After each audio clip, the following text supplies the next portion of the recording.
Bienvenido a nuestro podcast Profe, no entendí. un lugar donde puedes resolver todas tus inquietudes. Ok, hoy nuevamente nos encontramos en este escenario de Profe No Entendí. ¿Quién les habla? Andrés Calderón, en compañía del doctor Janer Ascanio. Buenos días, señor Janer. Buenos días, buenas tardes, doctor Calderón. Encantado Buenas tardes, buenas noches. Encantado de estar otra vez con ustedes en ese espacio, compartiendo las experiencias y el poco conocimiento que tenemos hasta el día de hoy. ¿Cómo me le va, doctor Calderón? Muy bien, muy bien. Aquí tratando de mirar esta agenda tan apretada que tenemos con estos temas del día de hoy, pues tratando de desarrollar pues de alguna manera un contenido que pues es de interés para toda nuestra audiencia. Adicionalmente pues lograr sin esquema alguno y que de manera amplia y suficiente logremos pues como dar a conocer de manera interesante obviamente pues todos estos temas que tenemos para el día de hoy. Y vamos a empezar con uno, digamos que para curiosidad de algunos, inclusive para, digamos, como solidaridad de otros, aquellas situaciones pues que como un abogado penalista de alguna manera separa esa parte personal de lo laboral. Sí. Es una inquietud que nos acoge a algunos, inclusive pues a personas que nos siguen. ¿Qué tenés que decir ante eso? Hombre, es un tema difícil, complejo, y yo creo que todo tiene que ver también con el tema de la finalidad por la que uno empieza a estudiar derecho. Entonces, cuando uno no tiene bien clara la idea de por qué está estudiando derecho, es posible que uno en el camino se encuentre con esos conflictos internos el día cuando ya uno llega a la práctica, a la labor. Venga, pero ¿cómo así? ¿Conflictos internos? Claro que sí, hermano, hombre. Dios Pues, mío, ¿y cómo vea, así? ¿De qué se trata eso? Cuénteme a ver. Ese es el primer cuestionamiento que llega a mi vida. Pues te hablo desde mi experiencia. Y era, yo sí estudié para eso. O sea, yo sí estudié para hacer esas cosas. Pues no quiere decir que estoy haciendo cosas malas, no. Pues, toca dar la claridad. Pero sí llegan puntos en los que uno se pone a pensar, por ejemplo, en temas de delitos sexuales, y cuando uno tiene en la familia cercana menores de edad, cuando tiene mujeres, uno dice, ¿será que yo sí? Porque hay algo claro y que lo enseña la profesión y que uno a veces durante la época de la academia uno cree que con el caudal probatorio y con la técnica y con las prácticas de las pruebas uno llega a verdades, pero lo difícil es que cuando uno está en la práctica uno se da cuenta que ni tiene seguridad si fue y tampoco tiene seguridad si no fue. Entonces, ante esos escenarios como de incertidumbre es donde uno dice, realmente yo sí estudié para defender este tipo de cosas. Entonces, ahí llegan los primeros cuestionamientos internos, pero yo creo que entendí, y ya luego de la experiencia y de uno, dos, tres casos, conociéndolos, o incluso con mi experiencia en la rama judicial, que eso era todas las semanas una o dos sentencias de delitos sexuales, que es lo que más lo afecta, porque es difícil uno revisar elementos materiales probatorios, las pruebas, y esa duda de ¿será que sí lo hizo? ¿Será que no lo hizo? ¿Será que hay una condena? ¿Será que no? Entonces, hay que aprender o hay que identificar que es como cualquier otro trabajo. O sea, uno no se debe llevar el trabajo para la casa, y yo creo que logré realizar como esa transición el día que dije salgo de la oficina y ahí quedaron los casos. Y en mi casa, de manera interna, uno trata como de no tocar esos temas o de tratar de aislarse de eso. Es la única manera que yo lo veo viable. De resto, esos cuestionamientos de poner en cara de la víctima a la cara de los familiares de uno es bastante complejo. Y sí, no sé cómo lo llevas vos en tu vida profesional. Bueno, yo creo que en ese caso en particular, yo creo que hay sí más turbulencia.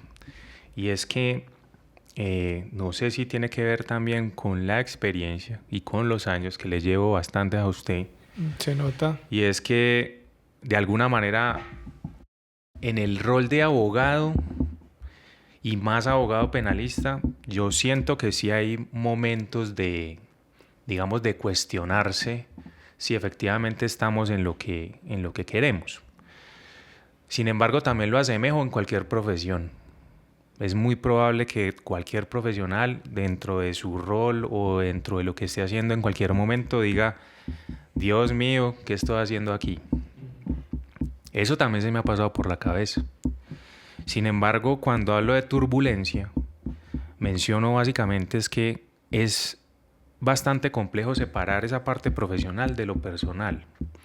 Y es que no sé si es la formación o no sé si es también un tema más de personalidad, que de alguna manera trato de fusionar esas dos situaciones y eso me ayuda a nivelar precisamente esa parte personal y que no trascienda ni a lo profesional ni lo profesional a lo personal. No sé si de pronto me hice entender. No.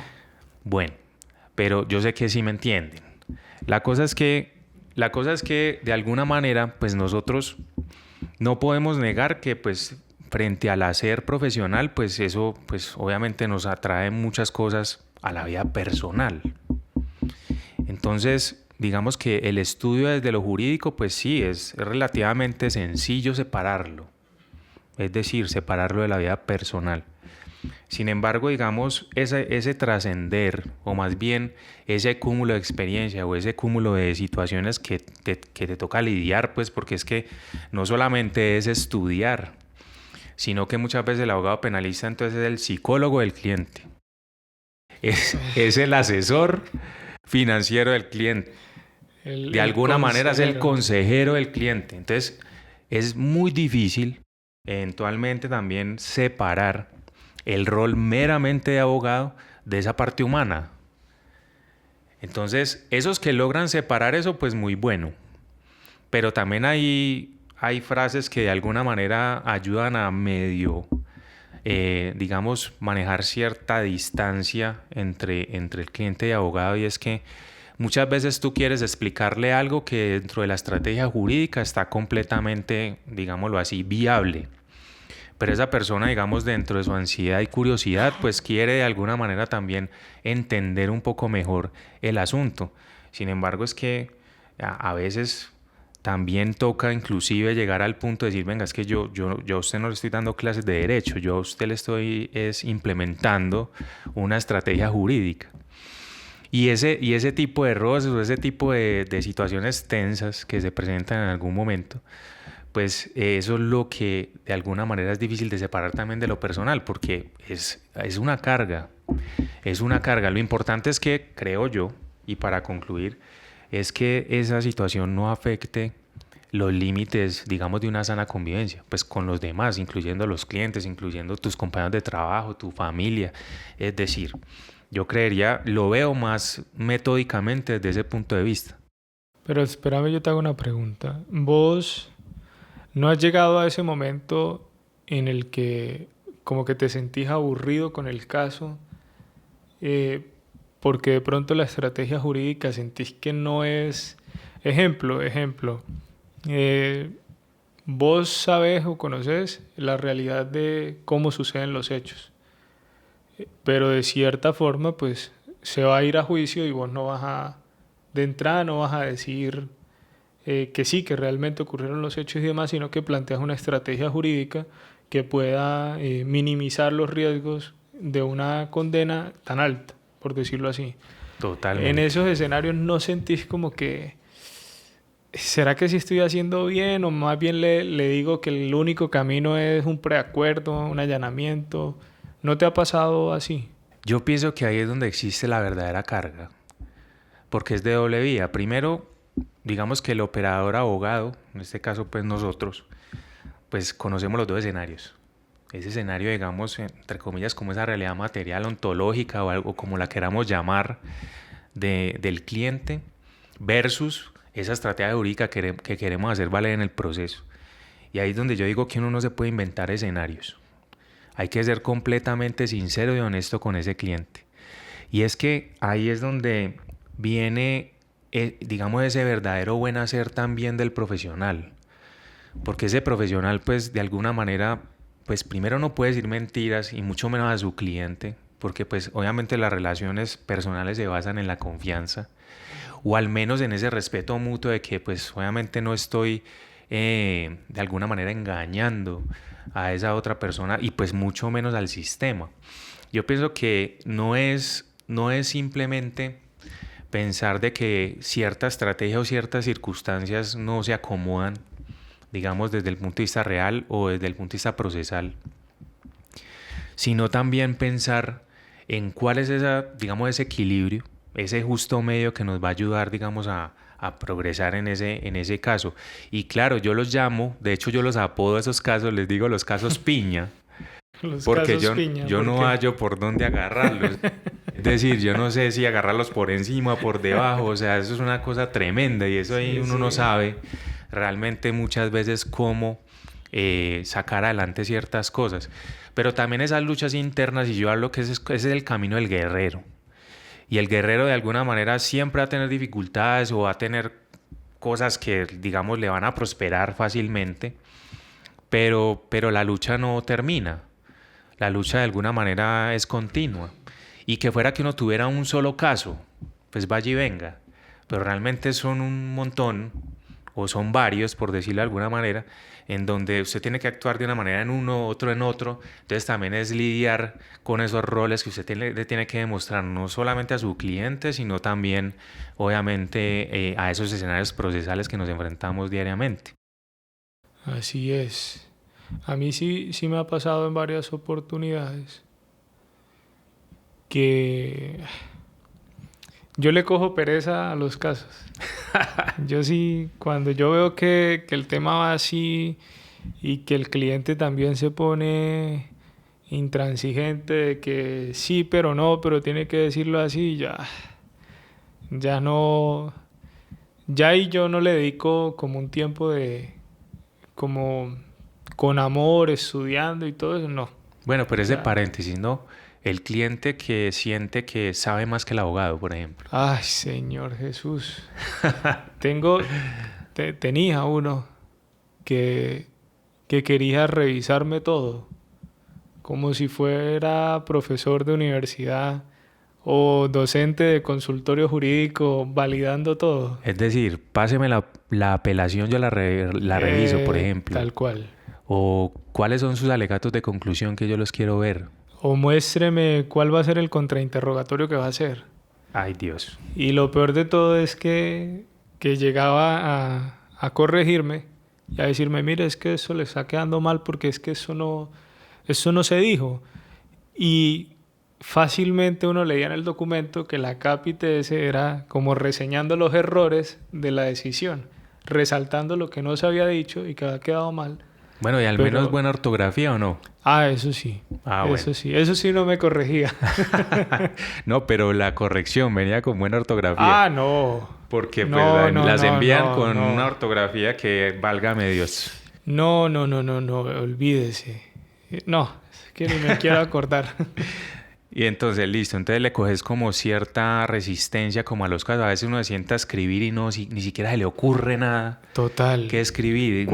Pero cuando se presenta ese escenario, porque por ejemplo he tenido otros casos y yo creo que eso alinea el otro tema que tenemos acá previsto. Y siento yo que la labor del defensor se convierte en un elemento tan valioso, incluso más valioso de lo que es, cuando se cierran todas las puertas y de entrada siempre hay una negativa por un sí o por un no.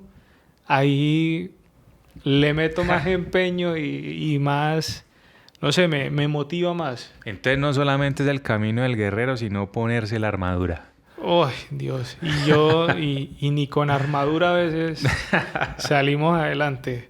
Porque, por ejemplo, en delitos sexuales es un tema complejo que requiere un estudio a profundidad en cada caso concreto, pero es un tema en donde la presunción de inocencia se desdibuja por completo y ya no hablamos de una presunción de inocencia, sino de que desde que se vincula al procesado hay una presunción de culpabilidad. y todo se mira desde un punto de vista negativo. Incluso esa interpretación restrictiva que tienen que tener las medidas de aseguramiento cuando hablamos de privaciones de la libertad se vuelven muy flexibles y ya cualquier elemento, cualquier situación debe ser afectada la libertad. Entonces, en esos casos, cuando uno de entrada sabe que tiene las de ganar, pero la judicatura y la fiscalía se oponen y hay negativas con fundamentos o sin fundamentos, ahí es donde se motiva uno más a tratar de sacar adelante ese caso, que es la otra moneda. Pues en unos me aburro, pero en otros se convierte en el pan de cada día de estudio, en mi caso, pues. Bueno, y digamos que con base a lo que estás hablando, yo plantearía inclusive este siguiente escenario, y es que existen, digamos, profesionales, y hablemos pues propiamente profesional del derecho, y claramente pues en derecho penal, que es como lo que mayormente desarrollamos acá. Y es que en algunos casos, digámoslo así, el abogado, digamos que se pone en esa tarea de enfrentar, de pelear, de generar, digamos, como esos escenarios de discusión, pero digamos de esa discusión tensa, ¿cierto? En donde no, es que lo que se me está planteando no es así, y es que la norma dice esto, y es que la jurisprudencia ha desarrollado esto, en fin. Ese es un escenario. Sí. Y viene el otro escenario en donde también se ponen, digamos, como a esa tarea o esa camiseta de más bien de intermediación, de conciliación, de tratar de que de alguna manera la fiesta se lleve en paz. ¿Usted de cuál de los dos es? No, a mí sí qué pena. A mí sí qué pena y yo me voy con toda. O sea, yo... Santanderiano, mano. No, yo sí me voy con toda y... Bueno, no, pues yo quiero mucho a la gente de Santander. Estoy diciendo es que son aguerridos. Aquí tengo uno que me toca lidiarlo a toda hora. Y entonces... Yo, no. Es que viejo, cuando las cosas son claras, se tienen que tratar con claridad. Y si la norma dice que es blanco o negro, no hay que buscarle matices. O sea, incluso uno de los principios del estudio de la norma y demás es que lo que está claro no hay que entrar a interpretarlo. Y cuando uno a veces llega a plantear asuntos jurídicos y demás, uno dice, aquí se reúnen todos los requisitos y venga que aquí está claro y la Corte ha venido planteando esa postura. O sea, aquí no hay duda. O sea, aquí no hay... encaja perfectamente el escenario. Y no hay ni un motivo como para entrar a hacer una interpretación, una analogía, lo que usted quiera. No. Entonces, no me salgan a mí con cuentos de que es que sí, pero no. Porque suele suceder mucho. Y ahí sí, y me han tildado de todo. Esas famosas frases cuando ya están haciendo los pronunciamientos. Es que se puede colegir fácilmente. Que eso es y como... tú ni te voltean la torta. Y que eso es como diciéndote entre líneas, si usted no fuera tan bruto lo hubiese entendido. Prácticamente lo que le quieren decir a uno. Más o menos. Pero, por ejemplo, recientemente, en un caso, es que no. O sea, no hay que estudiarlo tanto porque todo está claro. O sea, la norma establece unas condiciones, era una audiencia preparatoria, la norma establece unas condiciones exactas, la Corte Suprema de Justicia ya había estudiado ese mismo escenario en 2 oportunidades, con la diferencia de que quien había cometido el error era la defensa. Y en el caso en el que estaba yo, ese mismo error lo cometía, pero la Fiscalía. No es lo mismo. No es lo mismo. No es lo mismo. No es lo mismo. Yo planteo la exclusión probatoria y traigo lo que dice la norma, traigo lo que dice la jurisprudencia y de ahí salí regañado y con amenaza de compulsas, que porque por deslealtad procesal. O sea, me regañan porque yo pude haber enmendado el error de la Fiscalía si lo hubiese advertido. Ah, o sea que la carga era tuya. O sea, la carga era mía de verificar si la fiscalía estaba haciendo bien la labor para corregirla. Bueno, y de casualidad no te dijeron, no, pero venga, eso es cuestión de metodología de la fiscalía. Ay, es que no me acuerdo porque me da mal genio y... Ah, bueno, Y vamos acá entonces bien. ese argumento de metodología de la fiscalía es completamente válido. Es que Para la defensa es un error. a eso voy. Cuando es la fiscalía, entonces estudian si fue un error de metodología, de forma, que de pronto no quedó bien comprensible, porque siempre está esa condición y que es muy evidente en que, y perdón por la expresión, pero se les arregla el caminado siempre. Entonces, si la fiscalía comete errores, entonces, la preclusividad de las acciones y de las actuaciones. Ajá. Si ya pasamos ese escenario, no se puede repetir. Pero, a ver, fiscal, claro, o señor fiscal, se equivocó. Volvámoslo a hacer. Sí, Otra vez no, arranque. es que el proceso penal debe ser flexible. Ah. Y esas etapas procesales, pues esa preclusividad debe ser flexible. Pero esa flexibilidad aplica solamente para el ente acusador.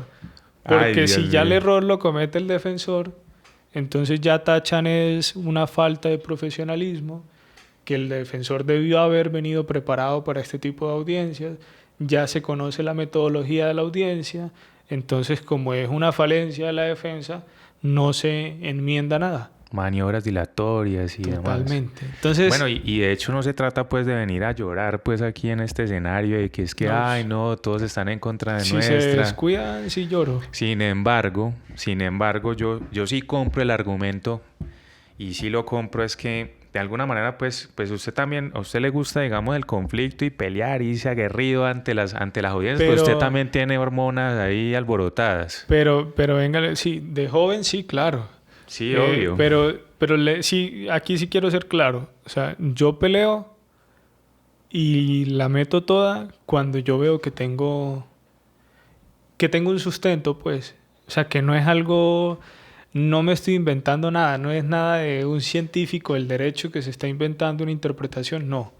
Porque eso sí no me gusta. Y por ejemplo ahí es donde yo entro en O esos el grosero, escenarios. el que se No, pasa jamás, en las audiencias jamás. y demás, porque también hay unos abogados No, por no, ahí no, que jamás. les gusta el conflicto, pero va a ser No, como no. enojar a la audiencia o algo No, así. no, yo creo que la mejor forma, no de ser grosero, sino la mejor forma de resaltar los errores del otro en las audiencias, en la dinámica de la audiencia, es de una manera muy civilizada plantear ese escenario, pero mostrándolo en un absurdo, no entrando con descalificativos ni nada de eso, no. Ese no es mi proceder. Pero a eso voy a lo que te iba a decir. Cuando yo no tengo fundamentos, no tengo ni fundamentos jurídicos ni fácticos para plantearte una discusión y me piden que lo haga, ahí es donde yo empiezo a cogerle pereza a los casos. Porque entonces ya es que pelear por pelear no es la idea. Y no es que me voy a oponer a todo lo que dice la fiscalía, no es que me voy a oponer a todo y no todo es un acto arbitrario de la judicatura. Porque siento yo que cuando uno entra en ese terreno, ya uno empieza a perder credibilidad. De acuerdo. Y ya en el momento en el que hay que pelear algo con el que sí se tienen los fundamentos, entonces ya hay una visión de que no, este man pelea por todo y ni siquiera se detienen a estudiar lo que uno está planteando.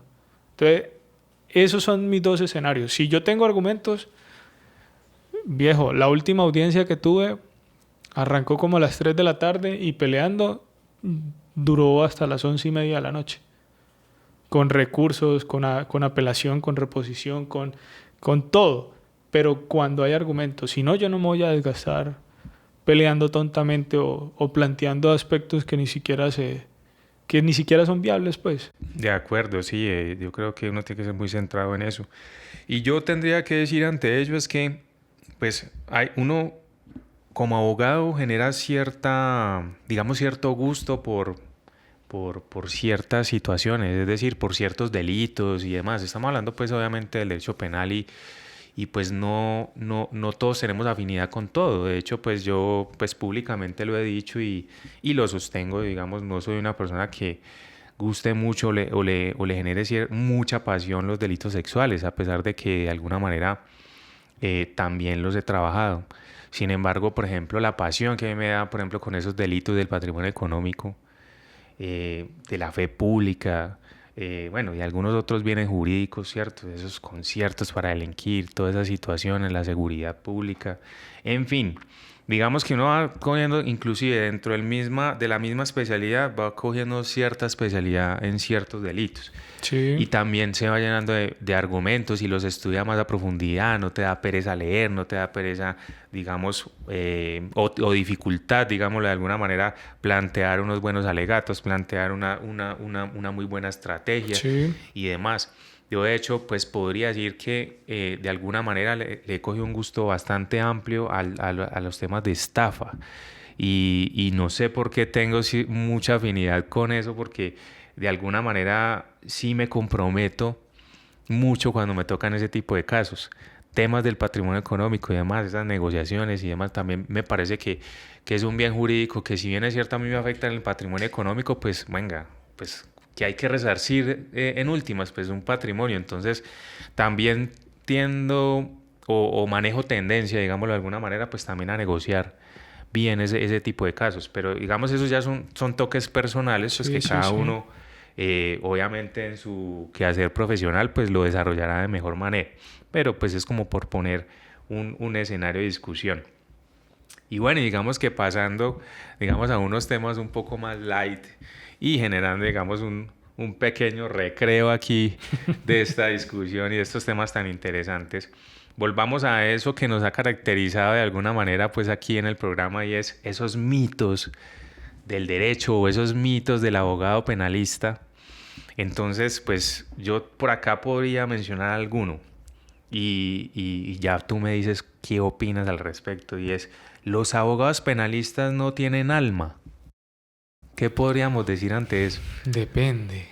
¿De qué Depende se de qué. entienda? Depende de qué se entienda por alma. Pues díganos, a ver, usted qué entiende por No, alma. pues yo entendería como, no sé, como ese aspecto servicial de humanidad que hay que dar, como ese apoyo, esa ser como servil a la sociedad y demás. Yo sí creería que no, uno no puede tener alma para trabajar en esto, porque es que no, ¿cómo lo explico sin que suene feo? No, pues hay cosas que suenan feo, pero pues hay que Y decirlas son de alguna feas manera, también. ¿cierto? Sí. Y tiene que haber quién las diga y quién se apersone ese dicho. Es que, y también hay que verlo desde el punto de vista o del enfoque de la persona y del sujeto procesal. Porque es que puede que yo me sienta desalmado frente a la víctima y frente a la fiscalía, pero tengo un alma compasiva para con el procesado, para tratar, entendiéndolo y viéndolo como un sujeto, una persona, un ser humano que también comete errores y que requiere de un acompañamiento para tratar de sacarlo adelante y más bien no hundirlo. Entonces, dependiendo de esa visión, yo podría decir, de pronto sí desalmado para con la víctima y la fiscalía, pero con toda el alma entregada al procesado. Exacto. Yo pensaría, yo estoy alineado con ese concepto y también me iría, digamos, como por ese lado que tiene que ver como que, venga, cada uno tiene que estar en donde tiene que estar. Y es que yo pues de alguna manera pues no me puedo solidarizar a tal punto con mi cliente o el procesado o como lo queramos llamar, a tal punto de que yo pues pues no marque cierta diferencia frente a las responsabilidades que yo tengo para con esa persona. Y también no puedo pensar con el bolsillo ajeno, no puedo pensar, digamos, esas situaciones, las circunstancias, bueno, ¿y por qué lo hiciste? No, pues es que partamos de la base, muchas veces no podemos decir por qué lo hiciste, sino, venga, es que usted no lo hizo, ¿cierto? O cargar, digamos, con esa parte emocional del cliente. O inclusive de la familia del cliente, porque cuando el cliente está, digamos, privado de la libertad, entonces, digamos que casi que tu conexión con esa persona viene a ser, digamos, un familiar o alguna situación en especial. Entonces, yo pienso que es marcar bien la diferencia de qué le corresponde a la otra persona y pues lo que le corresponde pues a uno como profesional. Y volviendo al tema del alma, yo también lo miro es que ya lo hemos hablado inclusive en este programa y es un tema como entre lo ético, entre lo moral. Habría que definir bien ese matiz y es que hasta dónde estamos nosotros preparados para defender entonces a aquel depredador sexual que en su momento entonces se ve enfrentado a la justicia, aquella persona que de pronto incurrió en un delito de homicidio, aquella persona que se sabe, digamos, por trascendencia o trayectoria criminal, entonces que es extorsionista, que hace parte de un grupo armado organizado o un grupo delincuencial organizado, en fin, no Sí, sé. sí. Volvemos a lo mismo. Esa distinción no nos lo dice la conducta, el delito. Yo pienso que la distinción está en que todos tienen un verdadero derecho al acceso a la justicia Sí, y tener quien realmente ampare esos derechos. Y pues si no, entonces, pues ¿para qué? ¿Para qué estamos nosotros acá? total. Yo sí me inclino mucho por la defensa. ¿Cómo te lo digo? O sea, yo sí percibo al procesado de una manera diferente. Al acusado, al imputado, yo sí lo percibo, pues esa es mi visión, lo lamento. Pero sí es una persona que requiere acompañamiento, ayuda y que debe tener una segunda oportunidad. Y el crimen más grave, el aspecto más grave de su conducta en el ámbito sexual, en el ámbito de homicidios, en lo que decías, en la estafa y demás, es que yo considero que uno no es, o que la persona no es delincuente porque sí. O sea, yo considero que hay un trasfondo, hay unas condiciones Usted sociales, sí es más de criminológicas. criminología y demás. Sí, yo sí considero que es que sea la corriente que sea, hay unos aspectos ambientales, hay unos aspectos sociales, hay una gran cantidad, un cúmulo de situaciones que impulsan o llevan a esa persona, bien sea a cometer delitos o a considerar que su comportamiento es permitido. Entonces, a mí sí me gusta tratar o ver al procesado desde ese punto de vista y por eso yo considero que el procesado, a pesar del daño que haya hecho, es que igual eso no, ni el daño que haya hecho ni se rezarse con la pena ni se rezarse con la muerte, porque no va a devolver nada de lo que ha hecho. O sea, que la persona esté privada de la libertad es más un tema de venganza personal de parte de la gente que quiere justicia, pero realmente no está solucionando el tema central y fundamental. Entonces, yo al procesado, a la persona sí la veo como, y trato de entender por qué, o sea, qué lo llevó a hacer eso, o sea, en mi mente es como que eso no está permitido, eso no es lógico, pero qué lo llevó a él a pensar que sí. O sea, hay casos de casos, Sí, obvio. pero hay unos casos en los que uno dice, o sea, tiene que tener la mente tan trastornada de este tipo para considerar que lo que estaba haciendo era bien. O para dentro de su mente y demás, él vio viable hacer esa situación. Entonces, esos aspectos son los que a mí como que me gustan. Y por eso yo tengo una visión muy diferente del procesado. Y también tengo una visión muy diferente de la aplicación de la pena. Entonces no quiere decir pues que yo voy a defender a todo el que comete delitos para que siga cometiéndolo. No. Yo considero que hay que hacer otro tratamiento más. Y ahí es cuando juega un papel importante la defensa y es esa pena que se le va a aplicar si le va a servir a él. O él va a entrar a la universidad de la delincuencia para salir más preparado. Le cuento que ese tema, la necesidad de la pena, es un tema largo y que tenemos que mirar con profundidad, Y inclusive muy de pronto en difícil de otro. tratar. Totalmente, No, eso no. totalmente. Y bueno, y para ir terminando, le tengo por acá, ¿usted qué diría, qué tendría que decirme, por ejemplo, cuando hablamos de cuál es ese top de delitos que más se presentan? A ver, ¿Cuál cree usted que está? Depende. Otra Claro, vez sí, depende. yo me imagino que dependerá también de las regiones y de las Exacto. culturas, en fin. Exacto. Hasta el clima, yo creo que eso tiene que ver mucho. Demasiado, Ajá. aunque uno no lo crea. Donde hay tierra caliente hay más violencia Hay intrafamiliar. más bochinche, decimos por ahí, hay más bochinche. Eso sí. Pero bueno, digamos que de 5 al 1, ¿qué diría usted? A ver, yo creo que de 5 al 1 es dependiendo mucho de la región. Yo y por lo mismo, porque ha tenido como una variación jurisprudencial, yo pondría de quinto el porte de estupefacientes. En los delitos relacionados con el porte de marihuana, cocaína y demás. Ese está, pero está en el top 10. Ah, bueno. En ese top 5, ¿qué otro se le ocurre? A ver, el cuarto, yo pongo el cuarto, el porte de armas. El porte de armas está de tercer lugar. Bueno. ¿Qué otro creería usted que está? De tercero le pongo la estafa y de segundo le pongo el hurto.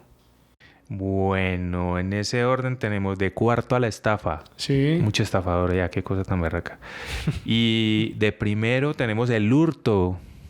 De Para que vea primero. usted. Entonces yo le pongo ahí de segundo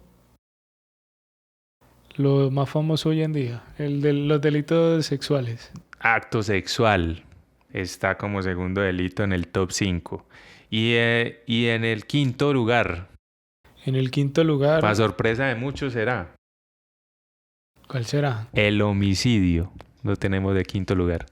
Ni Ala. siquiera es el primero, que parecería que fuera el primero. Para mí de todos estos, pues sí, es el primero de impacto social, sí, obviamente, Pero el yo homicidio. le comento algo.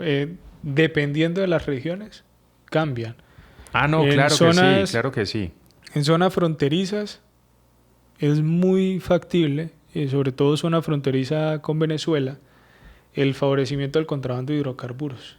Por montones. Por ejemplo, imagínese, yo creo Por que hay montones. personas que ni sabían que ese delito existía. Traen... ese delito es que se traen la gasolina de la CPM de Venezuela. Imagínese. Y es penado porque afectan el monopolio del combustible de Ecopetrol en Colombia. También se ve Claro, mucho, sí, es un también interés se ve bastante mucho la corrupción de alimentos. Traen alimentos y medicamentos de otros países sin las normas sanitarias y los meten al país. Por eso hay droguerías en las que uno consigue medicamentos más baratos, o por ejemplo encuentra lugares de ventas de carne y demás mucho más barata que en otros lados. Uy, no me hable eso de carne porque eso sí tiene un montón de cosas raras también por ahí. Entonces, dependiendo de la zona, por ejemplo, en zonas fronterizas y puertos, el tema de contrabando, yo creo que supera incluso O sea, se agudiza más, claro que sí. el de homicidio, yo creo que incluso lo supera, y el de delitos sexuales también. Totalmente. Sin embargo, pues este top pues es básicamente, digamos, de manera general. ¿Ese dónde lo tomaste? Este está tomado por ahí de fuentes No formales formales.